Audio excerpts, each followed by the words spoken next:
نام خود ارشاد فرمائے عن محمد بن جبیر بن مطعم عن ابی قال قال رسول اللہ صلی اللہ تعالی علیہ وسلم ان لی اسماء انا محمد وانا احمد وانا الماحی الذی یمحو اللہ بی الکفر وانا الحاشر الذی یحشر الناس علی قدمی وانا العاقب والعاقب الذی لیس بعدہ نبی۔ محبوب ماہی صلی اللہ علیہ وسلم یہ کانفرنس ہونی چاہیے کہ وہ محبوب جو کفر کو مٹانے کے لیے آئے، نبی الملاحم صلی اللہ علیہ وسلم کانفرنس ہونی چاہیے ان حالات میں کہ جنگوں والے نبی کی شان میں یہ کانفرنس ہو رہی ہے۔ تم کیا یہ فرانس کو یہ بتانا چاہتے ہو کہ نہیں جو تم نے کیا ہم معاف کر دیں گے؟ تم کون ہوتے ہو معاف کرنے والے؟ آج نہیں تو کل اس خنزیر کا سر اترنا ہی ہوتا ہے۔ خنزیر کہنا بھی خنزیر کی توہین ہے۔ خنزیر ضرور ہے، گستاخ رسول نہیں ہے۔ ہاں، یہ امام تقی الدین سبکی نے کتاب لکھی ہے سیف المسلول علی من سب الرسول۔ آپ نے شروع کرتے ہوئے جو بات لکھی ہے، وہ ایک مولانا ہے، مجھے انہوں نے کہا کہ آپ نے جمعے پر یہ عبارت پڑھنی ہے، تو میں نے کہا میں پڑھ دوں گا۔ کہنے لگا یہ بڑا ضروری ہے، میں نے کہا میں پڑھ دوں گا۔ فرماتے ہیں کہ میرے پاس ایک فتویٰ آیا کہ ایک عیسائی نے حضور کے خلاف بات کی، پھر اس کے جواب میں آپ نے 700 صفحے کی کتاب عربی میں لکھی۔ امام کہتے ہیں میرے پاس ایک فتویٰ آیا کہ ایک عیسائی نے حضور کے بارے میں بات کی، تو میں نے کہا اس کو قتل کر دیا جائے۔ تو کہتے ہیں اس دور کے مولوی سرکاری جو رحمت للعالمین کانفرنسوں میں منعقد بھی کرتے ہیں، پھر سرکاری درباری وزیروں میں بیٹھتے بھی ہیں، کہتے ہیں اس دور کے، تو آپ نے فرمایا وہ اندھے ہیں مولوی سارے۔ فرمایا میں نے تو وہی فتویٰ دیا کعب بن اشرف کے بارے میں جو رسول اللہ نے فرمایا۔ فرمایا میں نے تو وہی بات کی ہے کہ رسول اللہ نے فرمایا من لکعب بن الاشرف، تو فقام محمد بن مسلمہ انا یا رسول اللہ۔ حضور نے فرمایا کہ کعب بن اشرف کے لیے کون جائے گا؟ محمد بن مسلمہ کھڑے ہو گئے، عرض کی حضور میں۔ پھر عرض کیا تحب ان اقتلہ، حضور آپ چاہتے ہیں میں اس کو قتل کر دوں؟ قال نعم، فرمایا میں یہی چاہتا ہوں۔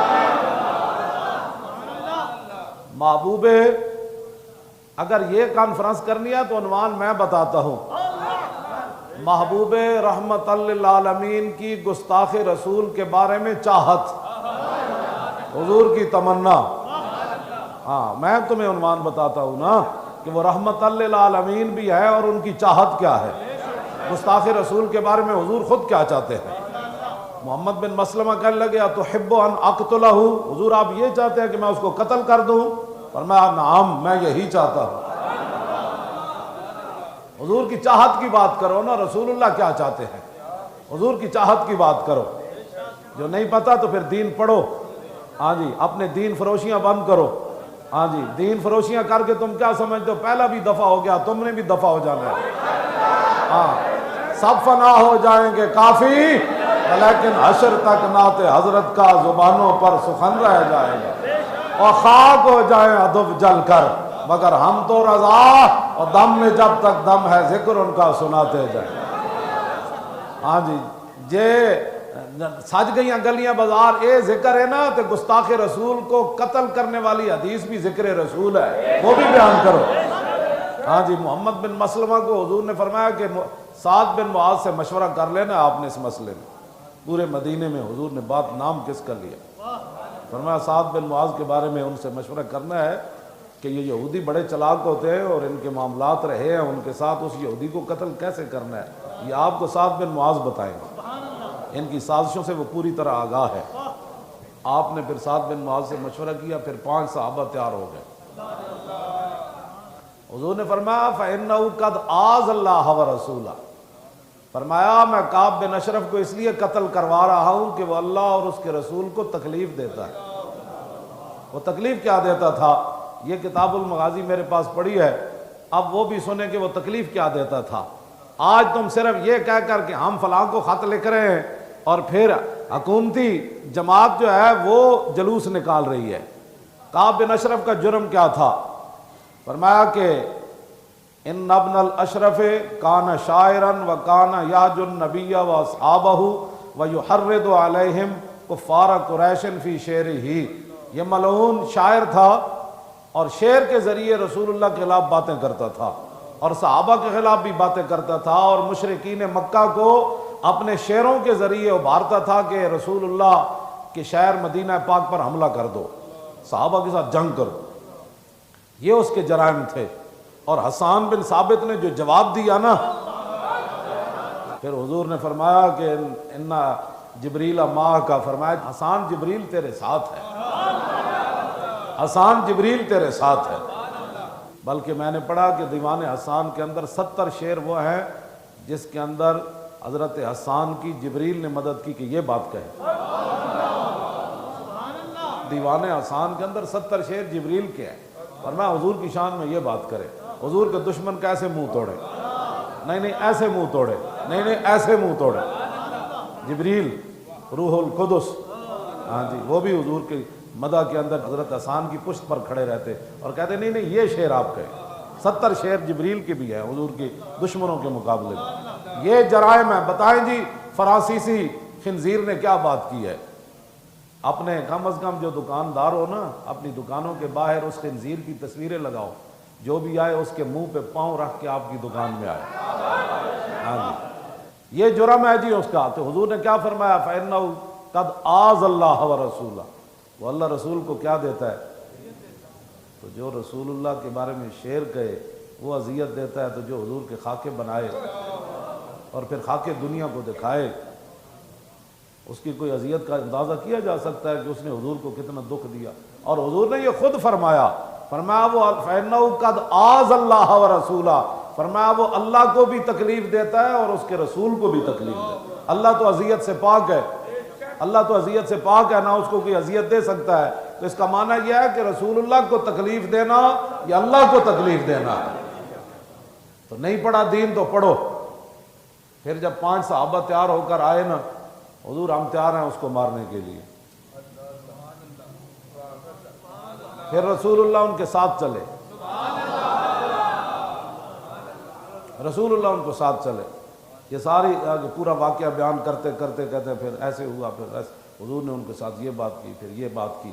اور جب رسول اللہ پہنچے نا حتی اتی البقیہ، یہاں تک کہ حضور جنت البقیع کے پاس آ گئے ان کے ساتھ چلتے چلتے 5 صحابہ کے ساتھ۔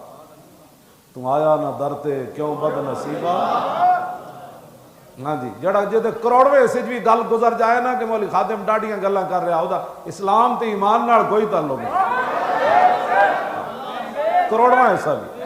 ہاں یہ تو نا حمایت ان کی کرنا اور کہتے ہیں نہیں جی یہ بڑی سختی کی بات ہے۔ رسول اللہ خود قتل کرنے والوں کے ساتھ چل رہے ہیں اور رسول اللہ خود ہدایات دے رہے ہیں، وہ تو ایک قدم بھی اس کی قیمت کوئی نہیں۔ حضور وہاں سے مسجد نبی شریف سے چلے، فرمایا ایسے چلتے چلتے، یہ امام نے لکھا حتی اتی البقیہ، یہاں تک کہ حضور بقیع کے پاس آ گئے۔ ثم وجہہم، پھر رسول اللہ نے فرمایا جاؤ، فرمایا جاؤ میرے دشمن کی طرف اور اس کا سر کاٹنے کے لیے جاؤ۔ پھر رسول اللہ نے آگے دعا کیا دی، ثم قال، پھر حضور نے فرمایا امدو علی برکت اللہ وعونہ، فرمایا اللہ کی برکت اور اللہ کی مدد تمہارے ساتھ ہے۔ وہ خالق ہو کر برکت بھی ان پر ڈال رہا ہے اور حضور دعا بھی دے رہے ہیں۔ محمد بن مسلمہ فرمایا سی نا جدو کعب بن اشرف نو قتل کرن گئے، ویسے تو انہوں ہتھیار دین گئے سن، وہ کول کڑک لینی سی، انہوں طریقے نال دی گردن لانی سی، جدو کیا نا تھلے آ، تو اس طرح نہیں فرمایا تھلے آئے، اے تو پھر کوئی قلعہ بھی ٹوٹ جانا سی نا۔ محمد بن مسلمہ جو کہندے تھلے آئے، تو پھر تو صحابی دی آواز بھی جناب دے اندر بھی ایک تن تن آتے، پھر گستاخ رسول دے خلاف آپ نے فرمایا جناب تھلے تشریف لے آؤ، ساڑھے ہتھیار جمع کرو تے کنک دیو. اودی زنانی بڑی دانا سی. تعلقت بھی امراتہ, اودی زنانی کہنے لگی مکانک بھی, انہیں کیا ایتھی وہ تھلے نہ جاویں, انہیں نپ لیا اودا جناب بازو نپ لیا. انہیں کیا کعب بن اشرف یہودی گستاخ رسول نے کہا تھلے نہیں جانا. انہیں کیا کیوں؟ انہیں کہا انی اسمع صوتن یقطر منہ الدم, اے جڑی تھلو آواز آئی نا او دے آواز وچوں تا خون ٹپک رہا. صحابی دے مطلب ہے گل ہی او دے نال جلال والی نہیں کیتی. جی ہم مولانا صاحب بڑی سخت باتیں کرتے ہیں, مطلب تھوڑی سی آستہ, میں کہا جلے آئے تھے آستہ بھی آواز نکلے تے خون نکلدا ہے, جنہاں دا منن والا میں ہاں. ہاں اے لفظ کدھر بھی نہیں ہیں تھلے آئے. آپ نے تو اس نے پورے اعتماد وچ لے کے تو انہوں ہتھیار جمع کران گئے سن. آپ نے فرمایا ہتھیار لے لو تو کنک دے دیو. آپ نے اسے انداز نال وہ کہنے لگا نہیں وہ تو میرے دوست ہیں. انہیں کہا نہیں انی لا ارا حمرۃ الدم. ہاں دوسری باری کہنے لگی تو پہلے تینوں خون کیا نا, میں جڑا تا سرخ خون ویکھ رہی ہوں اس آواز وچ. دسو جے صحابہ دی آوازاں وچ سرخ خون سی تے صحابہ دے چہرے وچ کی ہونا ہے؟ صحابہ دیاں تلواراں وچ کی ہونا ہے؟ صحابہ دے جلال وچ کی ہونا ہے؟ غرض میں کیا بتاؤں تجھ کو کہ وہ صحرا نشین کیا تھے. اے میں انہاں دیاں گلاں کرنا جنہاں دی آواز وچ مولانا سرخ خون ہوے تے اودی زنانی اُتے قلعے چ آواز سن کے اے لفظ کہہ دے تے یہ تے سرخ خون ہے, اے خون ٹپک دی آواز ہے. تے اے تے صرف اج گستاخی رسول نو اپنے پیار نال اج بلایا. تلوار دے بعد چائی نہ فرمایا جدوں تسی نپ لینا ہے نا اینو, فرمایا نپاں گا میں, یہ وال سونگاں گا, یہ خوشبوواں بڑیاں لاندا. جدوں تھلے آیا تو فرمایا بڑی خوشبو لائی ہوئی ہے بھائی. انہیں کہا ہاں جی میں بادشاہ میں فلانا. تو آپ دل وچ کہندے ہونے میں تینوں دسنا ذرا 2 منٹ. دوبارہ فرمایا میں پھر سونگ لواں. انہیں کہا ہاں سونگو جی. جب دوبارہ آپ نے ہاتھ پایا تو اینج جدوں نپیا نا صحابہ نے فرمان لگے دونکم اما لائی دی گردن اتر گئی. پھر محمد بن مسلمہ دے ہاتھ اینج ہی دا سر رہا. تو جدوں آئے نا جنت البقیع کو جتے حضور نے روانہ کیتا سی, فکبروا نعرے تکبیر لایا. تو فکبر رسول اللہ, پھر رسول اللہ بھی نعرہ تکبیر لایا. پھر صحابہ نے واہ دوڑے. پھر رسول اللہ مسجد نبی شریف دے سین تو چل کے دروازے تے آ گئے, باب البقیع تے آ گئے. پھر حضور نے نعرہ جب دیکھا نا تو فرمایا افلح الوجود. آج گستاخ رسول کو قتل کرنے والوں کی تم مذمت کرتے ہو. ریاست مدینہ میں تو جو قتل کر کے آتے تھے رسول اللہ فرماتے تھے افلح الوجود. فرماتے کامیاب جنے آ رہے, یہ کامیاب چہرے آ رہے. تو صحابی نے کی کیا گو وجہ کا یا رسول اللہ, حضور ساڑھے چہرے دی کی حیثیت, چہرہ انور تو آپ کا ہی ہے.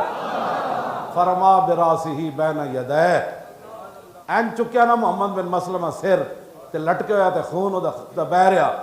تے جدو رسول اللہ دے سامنے آئے تے ورما براسہ بین یدہ, این چک کے زمین تے این ماریا.